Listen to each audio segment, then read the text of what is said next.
Welcome, friends. Thanks for joining your girl Anna B for another episode Behind the Walls. Shout out to all of our channel members, day ones, and everybody in between. Welcome to all of our new friends who have recently joined the BTW family. So very happy to have you here. Greatly appreciative of all of you all's support, engagement, feedback. I love it. It's the first on screen video for 2026. So, hey, everybody. Hopefully, all of your years are starting positively and happy as you want them. Now, for those that are not new here but just have not subscribed, maybe, just maybe, you'll consider doing so after watching this video. So let's get into it. And I don't know how to pull my family back together. If I die today, I'm gonna die with a broken heart. A broken heart Darnella Sandifer is not sure will ever be put back together. This morning, prosecutors consoled the mother as her son, Sinuan Leget's accused killer, Manija Downey, was handed a $1 million bond.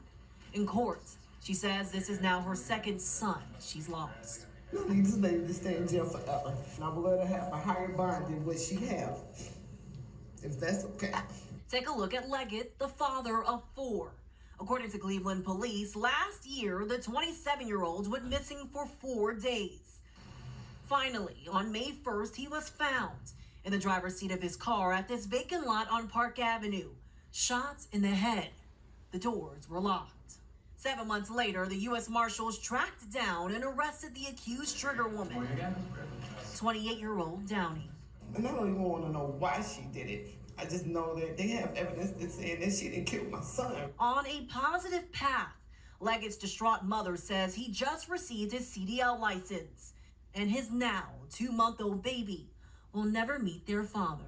He's 27 years old. He'll never see his kids again. A painful goodbye for Leget's loved ones, but hopefully a new door towards justice. First and foremost, rest in peace to Sinuan Leget. I send many condolences to his family, his friends, and loved ones, those who knew, love him, and are now unfortunately missing him, and especially to his children that he left behind. And the one child that was 2 months at the time of that bond hearing, which was January of 2024, was 2 months old and is not going to see their father, never going to be able to play with him, touch him, hear "I love you," which is very sad. And I mean, I'm tired of seeing mamas and family members cry in the courtroom, period. And then specifically for me, I'm tired of seeing kids being left behind as orphans, especially if they're coming from a single parent home where it's their parent that lost their life or their parent that is going to be losing their freedom. Because it's always the question of where are the children going to go? Who's going to take the kids? And all kids are not fortunate to have family members that are willing or able to take them in. So again, rest in peace to Sinuan Leggett. I send many condolences to his parents and most importantly, his children. So yes, we did just watch Manija Downey receive $1 million bond back in January of 2024. But my friends, this case did not start in January of 2024. So I'm going to run it back for you because this case started when Sinuan, 27-year-old Sinuan, was reported missing by his family. And I must add, as I was researching this case, this man was loved. You know, there's the Cleveland Remembrance page, and the news outlets have their own social media accounts as well. And when they were reporting and posting on Sinquan's case, it was an outpour of love dominating in the comments. I mean, it outweighed "Long live Quan," "Rest in peace," "He's missed," outweighed any other kind of comment that you can imagine was left under these posts. However, I don't know if he was reported missing on this date, but the last known location of Sinquan was documented on April 29th of 2023 because he and his brother, like many of us do, shared locations. And the last known location was for Sinquan to be at a Red Roof Inn, which was in Independence, Ohio. Okay. And again, that was on April 29th.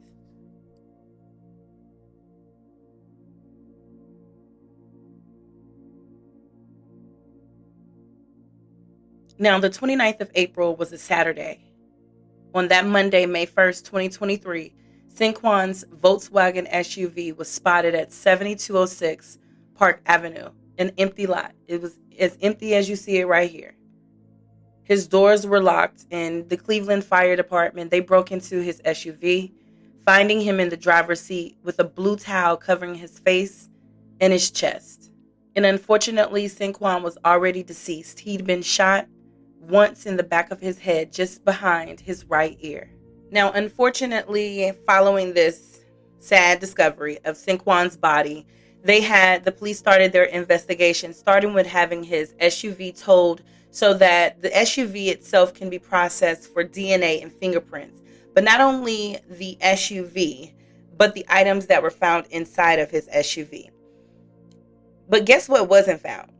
A key fob, house keys, his cell phone. None of that was discovered or recovered from his SUV. And detectives, they followed many leads, but none of them really led to a real suspect. That would change, though, in June of 2023, when Manija's name first came up in the investigation. And it came up on June 30th, to be exact.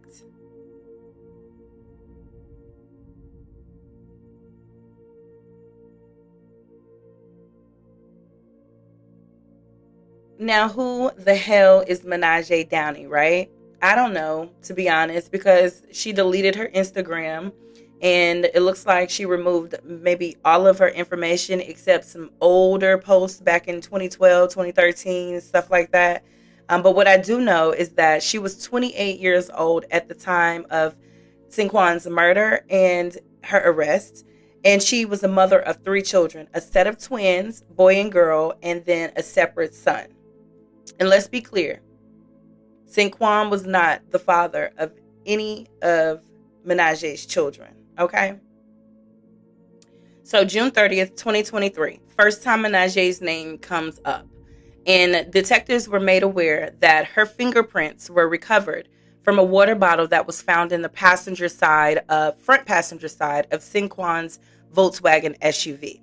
Now, Manija's name came up once more when detectives received notification that the cartridge casing found in Sinquan's vehicle was linked to a gun that was owned by Manija. So, of course, they want to confirm that this is her gun and make a connection.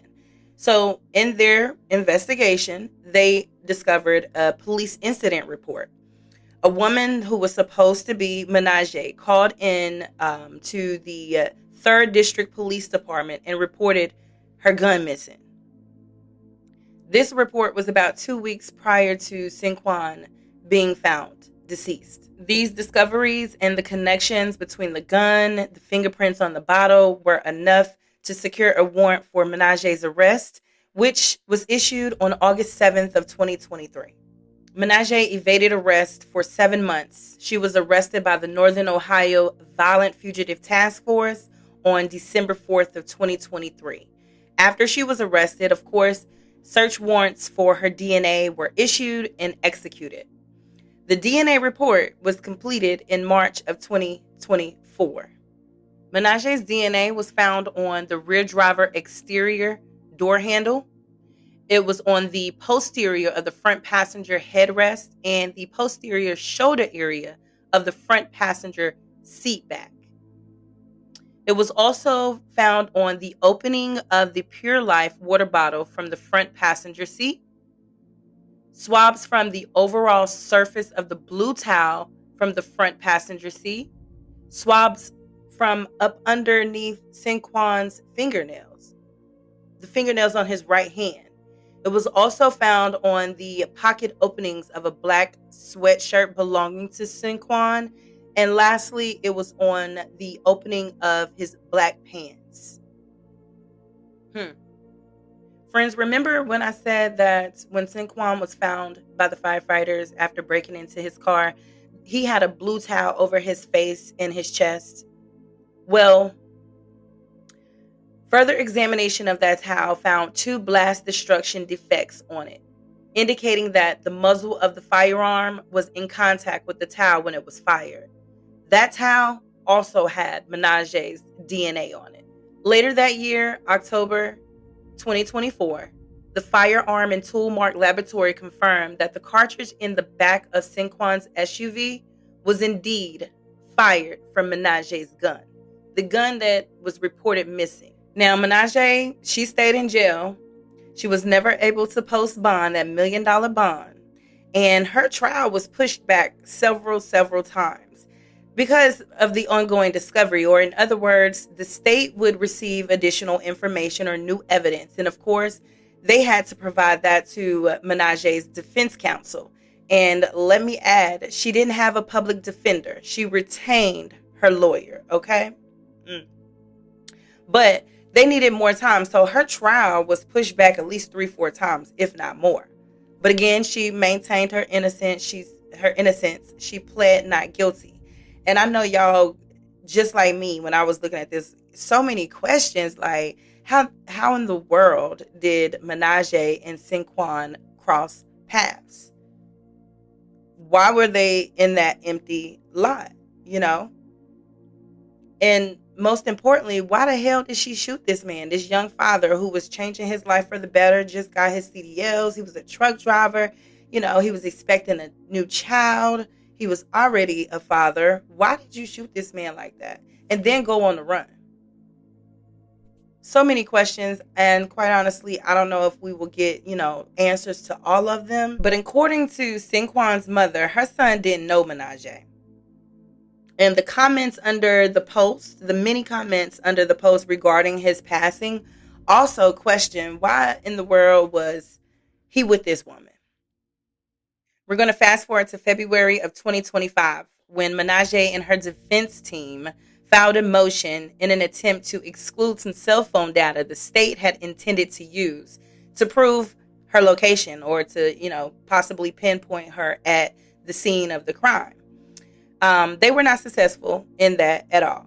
The following month, April 2025, they put a notice in that she was claiming self-defense under the pretense of a battered woman syndrome. So, in return, the state actually filed a motion to have her undergo a psychological evaluation from a doctor of their choice. So that was granted. So she would not only be evaluated by a doctor of the choosing from her defense team, but also a separate doctor chosen by the state.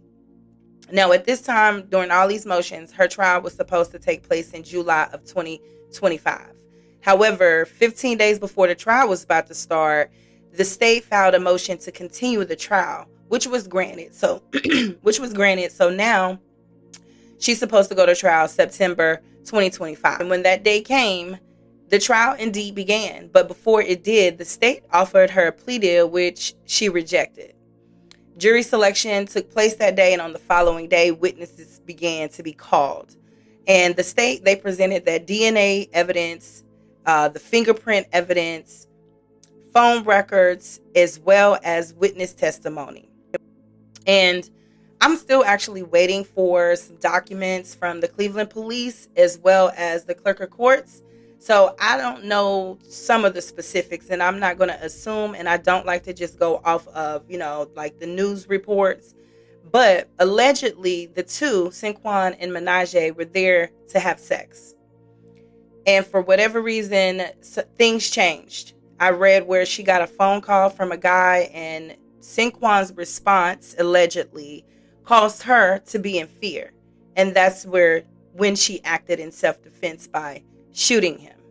But if you acted in self-defense and you were in so much fear, why you didn't call the police after you did what you did? Because if you didn't have your phone, you sure did probably have his phone, because again, Sinquan's phone was not recovered in his Jeep.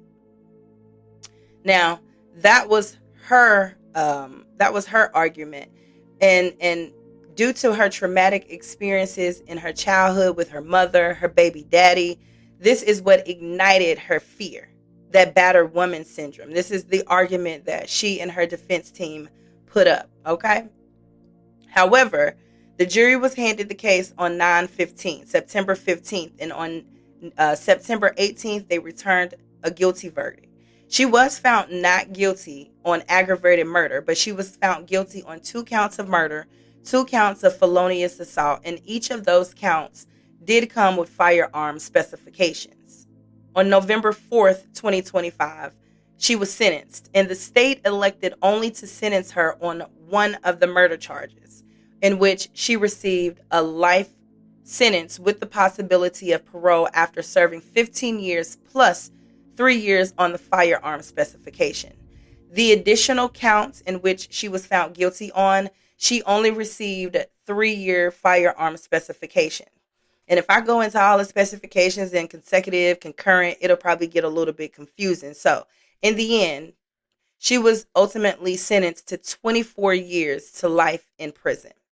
That was 9 years on the firearm specifications. In total, 15 years to serve before she's eligible for going before the parole board.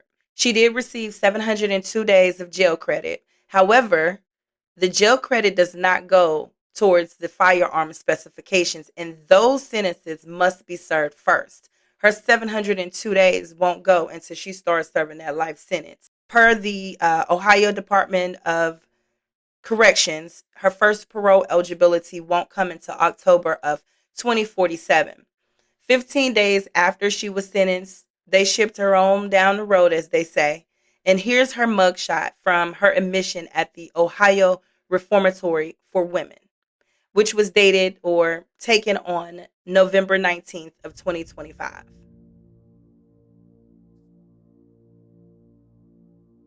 Downey's defense attorney, Steve Bradley, says Downey acted in self-defense and that she suffers from battered woman syndrome.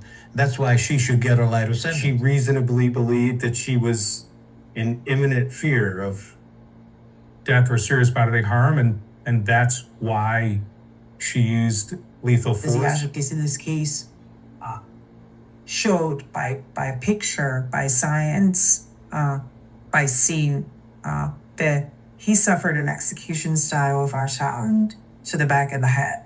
Didn't even see it come. In the end, the judge didn't buy it. The defendant is sentenced to life in prison with parole eligibility after 24 years. She robbed him.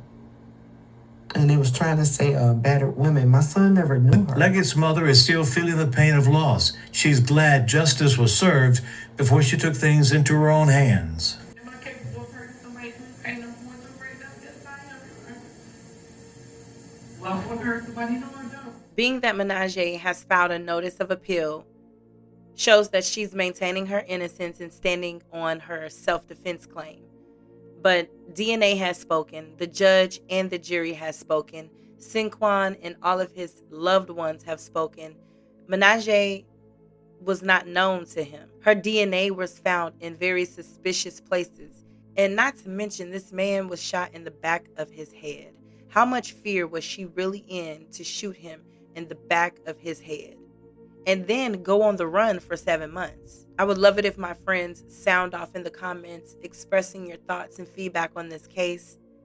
Battered woman syndrome or cold-blooded killer? Again, many condolences to the family of Sinuan Leget, and may he forever rest in peace. I will have more to come on this case, so make sure that you've got your notifications on so you don't miss what's to come. Because you know we come in with Manaja's jail cause. Thank you for listening and watching, my friends. Until next time, y'all be good.